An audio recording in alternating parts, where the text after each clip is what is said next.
Good morning বন্ধুরা, আজ করব চিকেন কারি। আপনারা দেখতে থাকুন এক এক করে আমি কিভাবে চিকেন কারিটা করি। প্রথমেই চিকেনগুলোকে ভালো করে ম্যারিনেট করে রাখবো। তার জন্য কী কী করতে হবে সেগুলো আপনারা দেখতে থাকুন।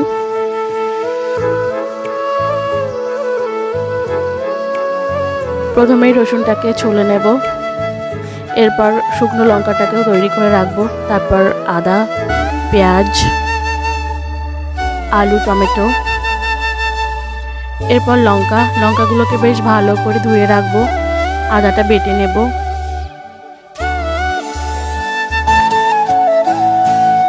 এরপর রসুনটাকেও বেটে নেব, জিরে বেটে নেব। জিরেটা খুব ভালোভাবে বাটতে হবে। এরপর গাছ থেকে তুলে নিলাম কাঁচা লঙ্কা,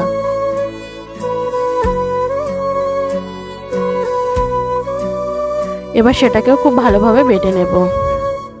কাঁচা লঙ্কা, শুকনো লঙ্কা একসাথে দিয়ে নুন দিয়ে বেটে নেব।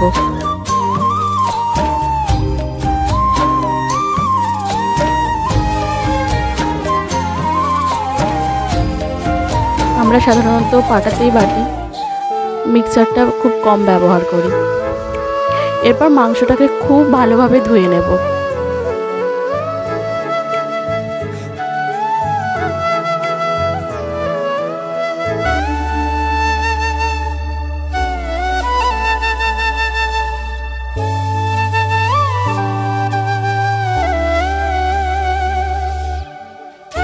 যতক্ষণ না মাংসটা থেকে রক্তটা পরিষ্কার হচ্ছে ততক্ষণ ধুয়ে নেব।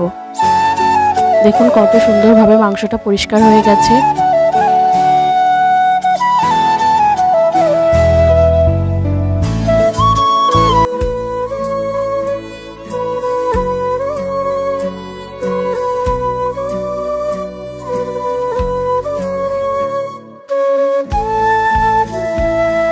এরপর ম্যারিনেট করব। তার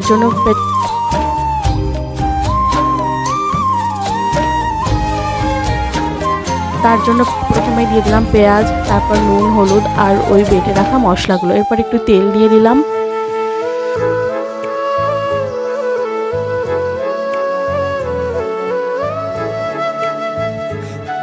হাত দিয়ে ভালোভাবে মেখে নেব। আপনারা চাইলে চামচ দিয়েও মাখতে পারেন। এরপর একটু ঢেকে রাখবো। এরপর গরম কড়াইয়ে তেল দিয়ে তার উপর জিরে, তেজপাতা দিয়ে নেড়ে চেড়ে নেব। এরপর ওই ম্যারিনেট করা মাংসগুলোকে দিয়ে দেব।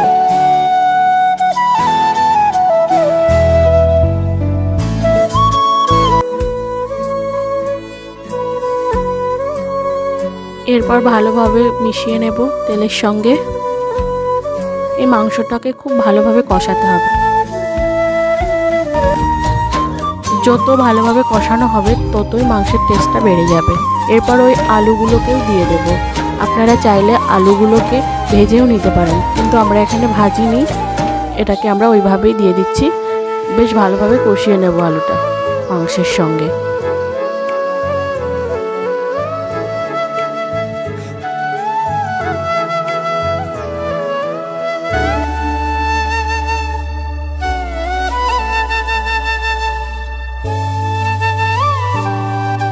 সামান্য একটু জল দেব। জলটা দেওয়ার পর আবার মাংসটাকে বেশ ভালোভাবে নাড়িয়ে চাড়িয়ে নেব, যাতে এটার মধ্যে ভালোভাবে মিশে যায়। এরপর ঢাকনা দিয়ে দেখুন ভালোভাবে এইভাবে কষাতে হবে।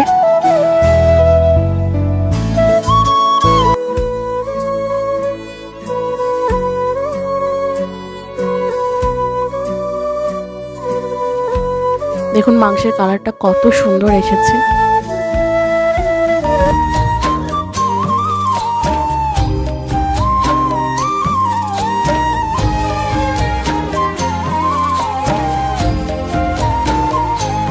এই মাংসটা রান্না করতে প্রায় 20 থেকে 25 মিনিট সময় লাগে।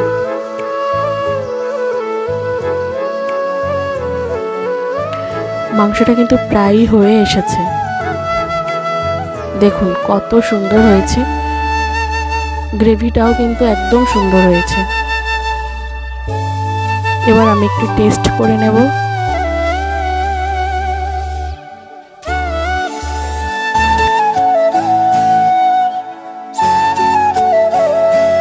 এটা খেতে দারুণ টেস্টি হয়েছে।